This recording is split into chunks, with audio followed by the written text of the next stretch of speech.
Hi friends, எல்லாருமே எப்படி இருக்கீங்க? நான் உங்கள் ஜுபைதா zacs.kitchen.இருந்து. இது உங்களுக்கான சேனல் நமது மொழியில். இன்றைக்கி ஒரு இன்ட்ரெஸ்டிங்கான vlog தான் உங்களோட ஷேர் பண்ணிக்க போகிறேன். சண்டே அன்றைக்கி நாங்கள் எல்லாருமே வெளியே போயிருந்தோம். அந்த vlog தான் இன்றைக்கி உங்களோட ஷேர் பண்ணிக்க போகிறேன். ஸோ ஒரு சண்டே அதுவும் வந்து பார்த்திங்கன்னா இப்போ நோம்பு மாதம் போயிட்டுருக்கனால ஃபுல்லாகவே வந்து நோம்பு வச்சிட்ருக்கனால குழந்தைங்களுக்கு வந்து ஈஸியாக இந்த மாதிரி வந்து ஒரு சௌ கூட்டு வச்சுட்டேன். ஸோ வந்து சாதத்தோடு மிக்ஸ் பண்ணி கொடுத்துக்கலாம் அப்படின்னு சொல்லிட்டு அடுத்து நாங்கள் போன இடம் தான் வந்து நுங்கம்பாக்கமில் இருக்க ஜைத்துன் சிக்னேச்சர். இப்போ அதில் வந்து பார்த்திங்கன்னா ரம்ஜான் பஜார் அப்படின்னு சொல்லிட்டு ரம்ஜான் ஸ்ட்ரீட் ஃபுட் மாதிரி வந்து பண்ணியிருக்காங்க. ஸோ இது வந்து ஒன்லி ரம்ஜான் மந்தில் மட்டும்தான் இது வந்து இருக்கும். ஸோ அதனால் இப்போது இந்த இதை ஷேர் பண்ணால் கண்டிப்பாக நம்மளோட வியூவர்ஸ் நிறைய பேருக்கு வந்து பிடிக்கும்னு நினைக்கிறேன்.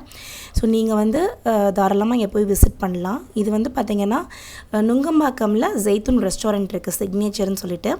அங்கே சாயந்தரம் 4 o'clockலேருந்து early morning 2 o'clock வரைக்கும் இங்கே வந்து இந்த ரம்ஜான் பஜார் இருக்கும். நீங்கள் போனீங்கன்னா variety of Kerala dishes, Muslim dishes நிறைய வந்து இங்கே இருக்க. குனாஃபா இருக்கட்டும், ஹலீமா இருக்கட்டும், நிறைய எக்கச்சக்கமான ஸ்டார்டர்ஸாக இருக்கட்டும், இது எல்லாமே அங்கே அவைலபிளாக இருக்குது.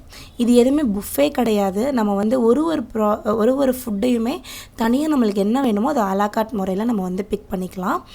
ஸோ ரொம்பவே டிஃப்ரெண்ட்டாக இருந்தது. ஸோ இன்றைக்கி உங்களோட ஷேர் பண்ணலாம் அப்படின்னு எடுத்திருக்கேன்.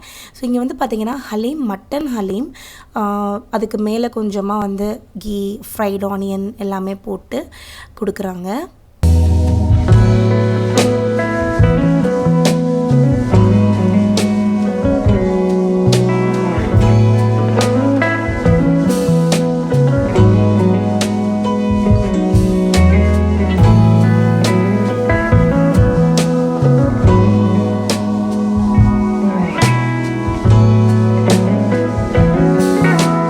இதில் நான் வெஜிடேரியன் மட்டும் இல்லை, உங்களோட வெஜ் ஃப்ரெண்ட்ஸ்க்குமே ஒரு சில வெரைட்டிஸ் வச்சுருக்காங்க. ஆப்வியஸ்லி ஹியூஜ் வெரைட்டிஸ் கிடையாது, பட் கண்டிப்பாக உங்களோட வெஜிடேரியன் ஃப்ரெண்டையும் நீங்கள் வந்து இந்த ரம்ஜான் நைட்டுக்கு கூட்டிகிட்டு போகலாம். டீலேயே வந்து பார்த்திங்கன்னா நிறைய விதமான டீ இருந்தது. Lemon tea, rosemary, green apple, அப்புறம் இந்த ப்ளூ டீ, அப்புறம் இந்த கிரேப் டீ நாங்கள் ட்ரை பண்ணோங்க. ரொம்ப டேஸ்டியாக இருந்தது. ஸோ கண்டிப்பாக அதோட ரெசிபி நம்ம சேனலில் அப்லோட் பண்ணலாம் அப்படின்னு இருக்கேன். அடுத்து வந்து பார்த்திங்கன்னா இது வந்து நம்மளோட பேஸ்கெட். நாங்கள் என்னெல்லாம் வாங்கியிருந்தோம் அப்படின்னு பார்த்திங்கன்னா நிறையா எடுத்தோம். கொஞ்சமாக ஒரு பீஸ் 2 பீஸ் எடுத்தோம். ஸோ தட் எல்லாமே டேஸ்ட் பண்ணலாம் அப்படின்னு சொல்லிட்டு ஃபிஷ் ஃபிங்கர்ஸ், இது வந்து பார்த்திங்கன்னா த்ரெட் சிக்கன், ஷாமி கபாப், அதுக்கப்புறம் வந்து ஸ்ப்ரிங் ரோல்ஸ், அதுக்கப்புறம் வந்து பார்த்திங்கன்னா இது வந்து ப்ரான் குனாஃபா, ஜஸ்ட் அந்த சேமியா மாதிரி மேலே ரோல் பண்ணிவிட்டு. இது வந்து சீ ஃபுட் சமோசா எனக்கு அந்தளவுக்கு பிடிக்கலை. உங்களுக்கு வந்து ஏதாவது சீ ஃபுட் அலர்ஜி இருக்கும்னா கண்டிப்பாக இந்த சீ ஃபுட் சமோசா போகாதீங்க. ஏன்னா அது சாப்பிட்டதுக்கப்புறம் எனக்கே லைட்டாக நாக்கு வந்து கொஞ்சம் தடிப்பாயிடுச்சு, கொஞ்சம் அலர்ஜிட்டிக் மாதிரி ஆகிடுச்சு. ஸோ ஆஃப்டர் ஃபாஸ்டிங் வந்து தாராளமாக இங்கே போகலாம். நிறைய முஸ்லீம் க்ரௌட்ஸ் நீங்கள் இங்கே போனால் பார்க்கலாம். ஃபாஸ்டிங்காகவே இங்கே வராங்க, ஃபாஸ்டிங் ஓப்பன் பண்ணுறாங்க இங்கே. ஸோ நீங்கள் தாராளமாக வந்து ஃபாஸ்ட் ஓப்பன் பண்ணுறது கூட இங்கே நீங்கள் போகலாம். சூப்பராக இருக்குது.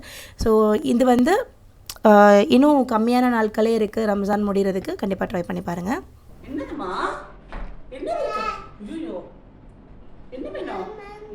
மாமா இருக்கா அதில்?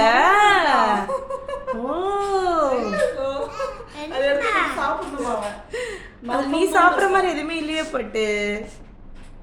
நெக்ஸ்ட் டைம் நீ வரும்போது ஆண்டி அதில் ஹெல்தி ஸ்நாக்ஸ் போட்டு வைக்கிறேன். Okay sir. ஆண்டிக்கு ஃபைன் கிஸ் கொடுமா. ஆண்டிக்கு வணக்கம் சொல்லு. ஆண்டிக்கு வணக்கம் சார் தருவாங்க. வணக்கம் சார் தருவாங்க. வணக்கம் எனக்கு அவங்க கூட கிட்ட வா, கிட்ட வா. இம்சா நீ வந்துரு. இம்சா கிஸ் கொடுக்கலாமா? வா ஏஞ்சுக்கோ.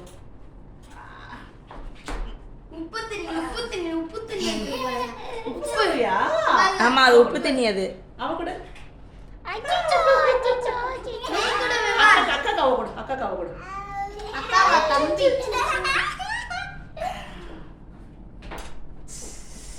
ஸோ என்னோடய ஃப்ரெண்ட் ஆஷா வந்திருந்தாங்க. குழந்தைங்க எல்லாமே வந்து ரொம்ப என்ஜாய் பண்ணி செட்டில் விளாண்டுட்டு இருந்தாங்க. அந்த கிளிப்ஸையுமே நான் உங்களுக்கு வந்து ஆட் பண்ணியிருக்கேன். ஸோ இது வந்து பார்த்திங்கன்னா ஈவினிங் டைமில் கொஞ்சம் நல்லா ஹாப்பியாக உட்காந்து விளாண்டுட்டு இருந்தாங்க. இந்த இதெல்லாம் வந்து பார்த்திங்கன்னா இந்த ஏஜில் தான் கிடைக்கும். இந்த டிஷ்யூலாம் நம்ம பெருசானா பிரித்து போட மாட்டோம். இந்த ஏஜில் தான் இந்த மாதிரி ஃபன்னாக நல்லா ஹாப்பியாக விளாட முடியும். ஸோ அது விளாடும் போது எங்களுக்குமே ஒரு ஸ்ட்ரெஸ் ஃப்ரீயாக இருந்தது.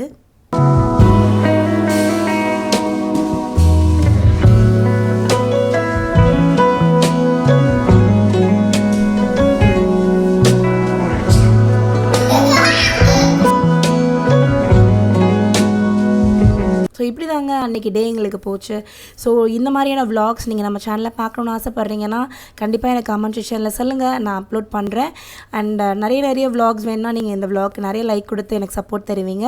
அண்ட் நான் உங்களை அடுத்த வீடியோவில் சந்திக்கிறேன். சௌச்சவ் எப்படி செய்கிறது அப்படின்ற ரெசிபி வீடியோ இந்த வீடியோலேயே அட்டாச் பண்ணியிருக்கேன். உங்களுக்கு இந்த சௌச்சவ் கூட்டு செய்யணும் அப்படின்னா பார்த்து நோட் பண்ணி வச்சு செஞ்சு பாருங்கள்.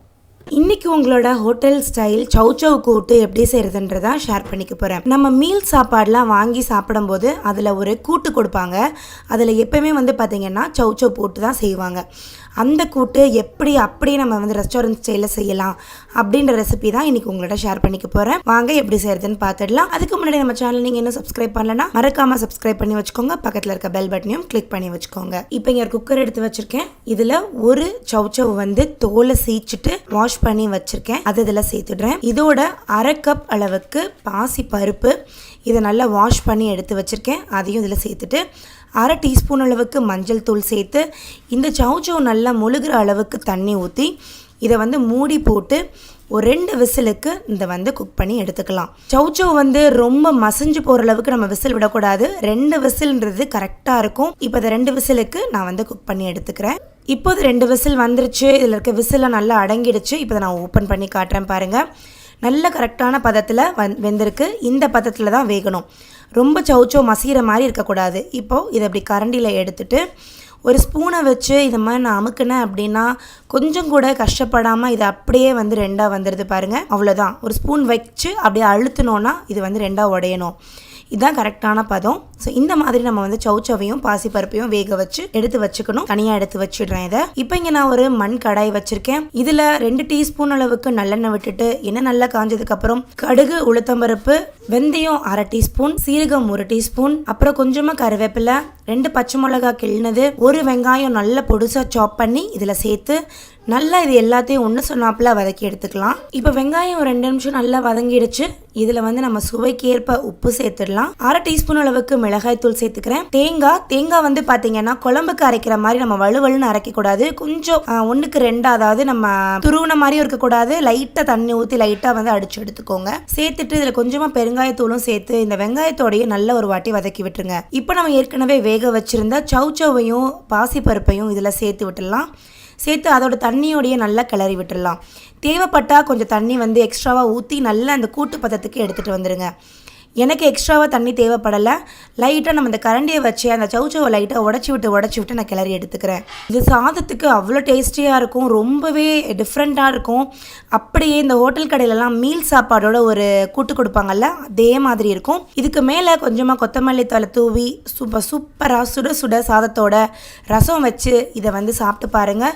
ரொம்பவே டேஸ்டியாக இருக்கும். இந்த ரெசிபி உங்கள் எல்லாருக்குமே பிடிச்சிருக்கும்னு நினைக்கிறேன். பிடிச்சிருக்கு அப்படின்னா மறக்காமல் அந்த லைக் பட்டனை கிளிக் பண்ணிவிடுங்க. உங்கள் ஃப்ரெண்ட்ஸ் அண்ட் ஃபேமிலியோட ஷேர் பண்ணுங்கள். உங்களுடைய கருத்துக்களை கமெண்ட் செக்ஷனில் சொல்லுங்கள். நீங்கள் செய்கிற ரெசிபீஸை ஃபோட்டோ எடுத்து இன்ஸ்டாகிராமில் என்னோட ஷேர் பண்ணிக்கோங்க. நான் உங்களை அடுத்த வீடியோவில் சந்திக்கிறேன். அது வரைக்கும் பை பை.